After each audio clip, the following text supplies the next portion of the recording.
ఈరోజు జాతీయ పంచాయరాజ్ దినోత్సవం సందర్భంగా గ్రామీణ ప్రజలకు తెలంగాణ రాష్ట్ర ప్రజలకు అందరికీ శుభాకాంక్షలు తెలియజేస్తున్నాం. నా పేరు సురవి యాదయ్య గౌడ్, తెలంగాణ సర్పంచుల సంఘం జేఏసీ వ్యవస్థాపక రాష్ట్ర అధ్యక్షుడు. అయితే పల్లెలే పట్టుకొమ్మలు, పట్టణాలకు ధీటుగా పల్లెలు అభివృద్ధి చెందాలని పంచాయరాజ్ వ్యవస్థ తీసుకొచ్చి 5 అంచెల పాలన కొనసాగుతూ గ్రామాలను పట్టుసీమలుగా మార్చేందుకు కేంద్ర ప్రభుత్వం పంచాయరాజ్ వ్యవస్థ 1993 ఏప్రిల్ 24న ఈ చట్టం ఆమోదించింది.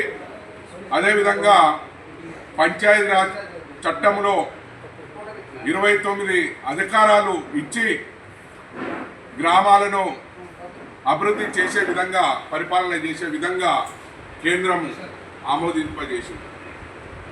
ఈ పంచాయతీరాజ్ చట్టాన్ని తీసుకొచ్చిన రాష్ట్రపతి శంకర్ దయాళ్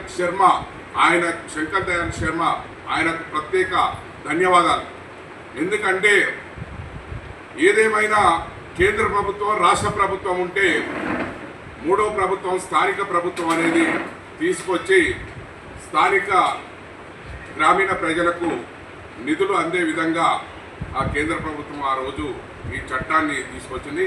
ఈ చట్టాన్ని బలోపేతం చేసేందుకు రాష్ట్రంలో అనేక రకాలుగా పంచాయతీరాజ్ వ్యవస్థని ఒక రకంగా బస్టు పట్టించేటట్టు ఉన్నది. ఓ రకంగా నిధులు ఇవ్వకుండా, విధులు ఇవ్వకుండా, అధికారాలను తొక్కిపడుతూ రాష్ట్రాలు కుట్ర చేస్తున్నాయి. ఎందుకంటే సర్పంచ్ అనేది సర్వాధికారాలు ఉంటాయి. ఎంపీడీసీలకు అధికారాలు లేకుండా చూసారు. జెడ్పీ చైర్మన్ని ఓటేసే విధంగా యంత్రాలుగా వాడుతున్న ఈ స్థానిక ప్రజాప్రతినిధులను పంచాయతీ వ్యవస్థ అట్లా తయారు చేసింది.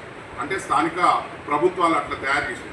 ఈ చట్టాలపైన పూర్తిగా అందరూ ప్రజలు తెలుసుకొని ఈ సర్వాధికారాలు ఉండేటట్టు మనం ఈ ప్రభుత్వాల పైన పోరాటం చేయవలసిన అవసరం ఉంటుంది. ఇప్పటికీ గ్రామ పంచాయతీలు ఎన్నికలు జరిగినాయి. స్థానిక సర్పంచులకు నిధులు ఇవ్వకుండా ప్రభుత్వం దివాలా తీస్తుందన్నట్టు తెలుస్తుంది. అదే రకంగా మాజీ ప్రజాప్రతినిధులకు కూడా పెండింగ్ బిల్స్ చెల్లించలేదు. మాజీ ప్రజాప్రతినిధులకు పెన్షన్లు ఇస్తామని ఆ పెన్షన్లు కూడా ఇప్పటికి కల్పించలేదు. అదేవిధంగా వైద్య ఆరోగ్య నిధులు కూడా అనేక మంది సర్పంచులు, ఎంపీడీసీలు, జెడ్పీడీసీలు అనేక రకాలుగా ఇబ్బంది పడుతున్నారు. అంటే గ్రామాలకు సేవ చేసి ఆదర్శంగా తీర్చిదిద్ది ఒక అంకిత భావంతో పనిచేసిన సర్పంచుల పరిస్థితి దీన పరిస్థితిలో ఉన్నది. ఈ రోజు చూస్తే సర్పంచ్ అనేది ఒక రియల్ ఎస్టేట్ వ్యాపారం, ఒక ఉన్నత వర్గాలకు చెందిన వారే స్థానిక ప్రజాప్రతినిధులు ఎన్నిక అయ్యే పరిస్థితిలో రాష్ట్ర ప్రభుత్వాలు తీసుకొచ్చినాయి. అంటే ఎలాంటి అవగాహన లేని వ్యక్తులను కూడా డబ్బు బలంతో, ధన బలంతో, మత్తుతో అనేక మంది సర్పంచులుగా కొంతమంది ఎన్నికై రిజర్వేషన్ల పరంగా అందవలసిన వారికి కూడా ఇబ్బందులు జరుగుతున్నాయి. అలాంటి ఇబ్బందులు జరుగుతున్నాయి. కాబట్టి రాష్ట్ర ప్రభుత్వం కూడా స్థానికంగా ఎన్నికైన ప్రజాప్రతినిధులకు నిధులు ఇవ్వాలి. రిజర్వేషన్ల మీద వారికి గౌరవవేతనం అదనంగా ఈ ప్రభుత్వం కల్పించాలి. అదేవిధంగా ఇప్పటికీ ఈ రాష్ట్ర ప్రభుత్వం ఎంపీడీసీ, జెడ్పీడీసీ ఎన్నికలు కూడా పెట్టక అనేక రకాలుగా గ్రామాలు ఇబ్బంది పడుతున్నాయి. కాబట్టి అవి కూడా త్వరలో ఈ ప్రభుత్వం ఎన్నికలు జరిపించి ఈ గ్రామ ప్రజలకు న్యాయం చేయవలసిందిగా, పట్టణాలకు ధీటుగా అభివృద్ధి చేయవలసిందిగా రాష్ట్ర ప్రభుత్వాన్ని మేము డిమాండ్ చేస్తున్నాం.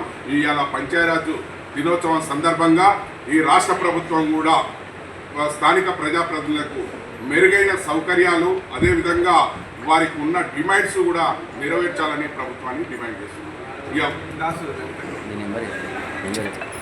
చేస్తున్నాం.